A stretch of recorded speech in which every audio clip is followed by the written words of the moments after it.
अस्सलाम वालेकुम। आज का हमारा टॉपिक है ब्रोंकोस्टिनोसिस। ब्रोंकोस्टिनोसिस क्या होती है? ब्रोंकस की नैरोइंग। जब ब्रोंकस की नैरोइंग हो जाएगी, ठीक है, ब्रोंकस की नैरोइंग क्यों होती है वो आज हम देखेंगे। इसी तरह हमारे पास ट्रैकियल स्टिनोसिस होती है जिसके अंदर ट्रैकिया की नैरोइंग हो जाती है, ठीक है, विंड पाइप की नैरोइंग हो जाती है, ठीक है। और हमारे पास ट्रैकियो ब्रोंकियल स्टिनोसिस होती है जिसमें ट्रैकिया और ब्रोंकस दोनों की नैरोइंग हो जाती है, तो उसे हम कहते हैं ट्रैकियो ब्रोंकियल स्टिनोसिस हो गई, ठीक है। अब ब्रोंकोस्टिनोसिस के अंदर क्या होगा कि ब्रोंकियल ल्यूमन जो है वो नैरो हो जाएगा, यानी ब्रोंकस नैरो होना है, ब्रोंकस का ल्यूमन जो है ना वो नैरो हो जाना है, ठीक है। नैरो क्यों होना है कि इसके अंदर कोई भी एक्सुडेट्स आ गए या, ठीक है, कोई भी एक्सुडेट आ गया या कोई भी वहाँ पे इन्फेक्शन की वजह से एक्सुडेट आ गया या पैरासाइट्स खुद हैं वहाँ पे या कोई भी दूसरे ऑब्जेक्ट्स वहाँ पे एक्युमुलेट हो गए ब्रोंकस के ल्यूमन के अंदर, जिसकी वजह से ब्रोंकस का ल्यूमन नैरो हो गया और हम इसे कह रहे हैं ब्रोंकोस्टिनोसिस, ठीक है। अब या तो ब्रोंकस के अंदर कोई चीज़ें होंगी जैसे एक्सुडेट हो गया, पैरासाइट्स हो गए, दूसरे ऑब्जेक्ट्स हो गए, ठीक है।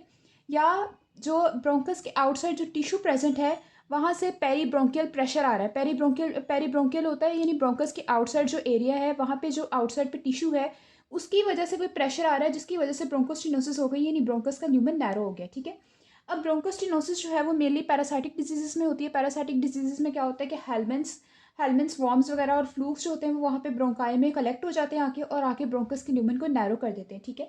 अब ब्रोंकोस्टिनोसिस के बाद दूसरी हमारे पास आ जाती है पेरीब्रोंकियल स्टिनोसिस। पेरीब्रोंकियल हमने पहले भी देखा है कि पेरीब्रोंकियल है ब्रोंकस के आउटसाइड पे टिश्यू है, ठीक है, जो भी टिश्यू ने ब्रोंकस को सराउंड किया हुआ है उसको हम कह रहे हैं कि पेरीब्रोंकियल है, ठीक है। तो पेरीब्रोंकियल स्टिनोसिस यानी ब्रोंकस के आउटसाइड जो टिश्यू है उसकी वजह उसके अंदर जो स्टिनोसिस हो रही है, ठीक है, उसके अंदर स्टिनोसिस क्या होती है कि वहाँ पे कोई लिम्फ नोड्स है वो इनलार्ज हो गई है, वहाँ पे कोई ट्यूमर्स बन गए हैं, कोई एब्सेस बन गए हैं, कोई भी सिस्ट है या वहाँ पे एक्सुडेट है, तो उसका यानी प्लूरल कैविटी हमारे पास क्या होती है कि थोरेसिक कैविटी के अंदर प्लूरल कैविटी होती है। प्लूरल कैविटी जो होती है वो लंग्स को सराउंड कर रही होती है, ठीक है।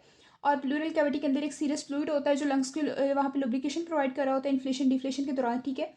तो प्लूरल कैविटी के अंदर कोई भी यानी लिम्फ नोड्स थी यानी प्लूरल कैविटी के अंदर जो भी आउटसाइड द ब्रोंकस जो भी टिश्यू प्रेजेंट है उसके अंदर कोई लिम्फ नोड्स ट्यूमर्स एब्सेस या सिस्ट की वजह से वहाँ पे क्या हो गई, पेरीब्रोंकियल प्रेशर पड़ा। पेरीब्रोंकियल प्रेशर के बढ़ने से वहाँ पे पेरीब्रोंकियल स्टिनोसिस हो गई और पेरीब्रोंकियल जो ल्यूमन था वो नैरो हो गया जिसको हम कहते हैं कि पेरीब्रोंकियल स्टिनोसिस हो गई, ठीक है।